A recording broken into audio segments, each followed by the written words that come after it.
जरा सोचिए में आज हम बात करेंगे यूनिफॉर्म सिविल कोड की।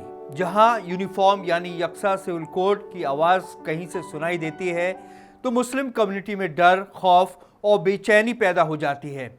हो सकता है इसकी वजह यह हो कि लोगों को लगता है कि यूनिफॉर्म सिविल कोड आने के बाद मुस्लिम पर्सनल लॉ से महरूम हो जाएंगे।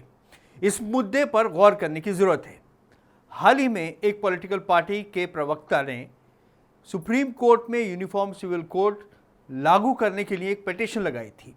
इस पिटीशन में मुल्क भर के तमाम फिरकों के लिए तलाक, गोद लेना, शादी ब्याह और सरपरस्ती के लिए एक सी बुनियादों पर तरीके इख्तियार करने की मांग की गई थी, लेकिन सरकार के जवाब के बाद अर्जी को खारिज कर दिया गया। हुकूमत ने कहा फिलहाल सरकार का इस कोड को लागू करने का इरादा नहीं है। पिछले साल नवंबर में इलाहाबाद हाई कोर्ट ने सेंट्रल गवर्नमेंट से कहा था कि वो सबके लिए एक से सिविल कोड के अमल को शुरू करे और उसमें तेजी लाए। हाई कोर्ट ने यह भी कहा था कि ये आज की ज़रूरत है। मरकजी सरकार ने अदालत को यह भी बताया था कि सरकार ने लॉ कमीशन से दरख्वास्त की है कि वो यकसा सिविल कोड के बारे में गौर करे और सिफारिशें तैयार करे। लॉ कमीशन की सिफारिशें आने के बाद आवाम के नुमाइंदों से मशवरा करने के बाद सेंट्रल गवर्नमेंट कोई फैसला करेगी। दरअसल यूनिफॉर्म सिविल कोड का मसला कोई नया नहीं है, ये 100 साल से भी ज़्यादा पुराना है। अंग्रेज़ों के दौर में हिंदुस्तान में फौजदारी कानून सबके लिए एक सा बना दिया गया, लेकिन सिविल कानून तमाम मजहबों के मानने वालों के मुताबिक बनाए गए थे। जब बाबा साहब भीमराव अंबेडकर देश का कॉन्स्टिट्यूशन तैयार कर रहे थे, उस वक्त भी यकसा सिविल कोड की बहस शुरू की गई थी, लेकिन उसका हल उन्होंने दफ़ा 44 के ज़रिए निकाल दिया था कि मुल्क में कमज़ोर तबकों के साथ एक सा बर्ताव किया जाएगा और किसी के साथ भेदभाव नहीं होगा। उन्होंने कॉन्स्टिट्यूशन बनाते हुए कहा था कि अगरचे यूनिफॉर्म सिविल कोड की ज़रूरत है, लेकिन हाल फिलहाल उसे सबकी अपनी अपनी मर्ज़ी पर छोड़ दिया जाना चाहिए और उसको उस वक्त मुकम्मल किया जाए जब कौम उसे कबूल करने के लिए तैयार हो जाए। उसके बाद ही यूनिफॉर्म सिविल कोड को समाज का एक हिस्सा बनाया जाए। इसी के साथ उन्होंने ये भी कहा था कि उसे लागू करने के लिए सरकार को जोर नहीं देना चाहिए। ऐसा नहीं है कि हिंदुओं में पाए जाने वाले कानूनी फ़र्क को दूर करने की कोशिश नहीं की गई। राव कमेटी की रिपोर्ट के मुताबिक हिंदू कोड बिल 1952 में दोबारा पेश किया गया और उसको 1956 में हिंदू इनहेरिटेंस एक्ट के तौर पर अपनाया गया। हिंदुओं, बुद्धिस्टों, जैनियों और सिखों के दरमियान विरासत के लिए जाब्ताबंदी की गई। इस एक्ट में हिंदू पर्सनल लॉ में सुधार किए और औरतों को जायदाद में हुकूक और मिल्कियत दी और माँ बाप की जायदाद में हकदार बनाया। जब जब मुल्क में यकसा सिविल कोड का मामला उठाया गया, मुसलमानों में बेचैनी और तशवीश देखने को मिली। उनको ये लगा कि इसका सीधा असर मुस्लिम पर्सनल लॉ पर होगा और मुसलमान शरीयत पर अमल नहीं कर सकेंगे। लेकिन कॉन्स्टिट्यूशन में इस बात की पूरी ज़मानत दी गई है कि सरकार मुख्तलिफ फ़िरक़ों से सलाह मशवरा करने के बाद ही इस पर अमल कर इस तरह के कानून को लागू कर सकती है।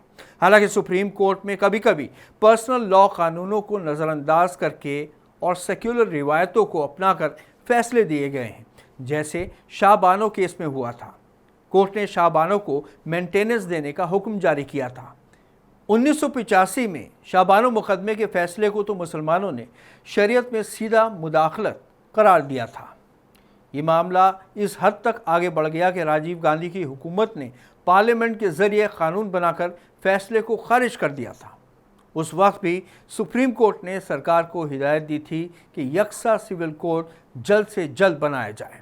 आज के वक्त में उसकी सबसे ज़्यादा मुखालफत मुसलमानों की तरफ से हो रही है, लेकिन जैसे कि सरकार ने लॉ कमीशन से कहा है कि सभी फ़िरक़ों के रहनुमाओं से मशवरा करके अपनी सिफारिशें पेश करें। उसके बाद सरकार तमाम तजवीज़ों का जायज़ा लेगी और फिर अगला कदम उठाएगी। इस बारे में असम, उत्तराखंड, मध्य प्रदेश और गुजरात में यूनिफॉर्म सिविल कोड लागू करने की बात की है। कुछ कानून के माहिरीन का कहना है कि जब तक सेंट्रल गवर्नमेंट कॉन्स्टिट्यूशनल अमेंडमेंट नहीं लाती, उस वक्त तक रियासती हुकूमत ऐसा नहीं कर सकती। यूनिफॉर्म सिविल कोड के हट आते ही मुस्लिम रहनुमाओं के सख्त बयान आने शुरू हो जाते हैं। All India Muslim personal law के जनरल सेक्रेटरी मौलाना खालिद सैफुल्ला ने कहा कि उत्तराखंड और उसके बाद गुजरात की सरकारों ने जो यूनिफॉर्म सिविल कोड का शोषा छोड़ा है वो न सिर्फ मुसलमानों बल्कि मुल्क के तमाम अक़लियतों और ज़्यादातर कबीलाएँ गिरोह के लिए नाकाबिल कबूल है। उन्होंने कहा कि दस्तूर के तहत बुनियादी हुकूक में अपने अपने मज़हब के मुताबिक अक़ीदा रखना, अमल करना और मज़हब की तबलीग शामिल है। इसी दौरान केरल के गवर्नर आरिफ मोहम्मद खान ने हाल ही में कहा कि यूनिफॉर्म सिविल कोड के मामले पर मुसलमानों को खौफ के घरौंदे से बाहर निकलना होगा।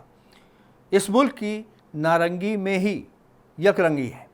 उन्होंने कहा कि हिंदू, मुस्लिम, सिख, ईसाई सबके अपने अपने कानून हैं, इसलिए यूनिफॉर्म सिविल कोड का कोई मतलब नहीं है। इसलिए मुसलमानों को खौफजदा होने की ज़रूरत नहीं है। हाँ, वो अगर ये समझते हैं कि कुछ तब्दीलियां हो सकती हैं तो पहले से कमेटी बनाकर सरकार के नुमाइंदों के साथ बैठने की तैयारी करें और कुरान व हदीस की तालीमात से कहाँ कहाँ इख्तलाफ हो रहे हैं उनके बारे में संजीदगी के साथ बैठकर सरकार को आगाह करें।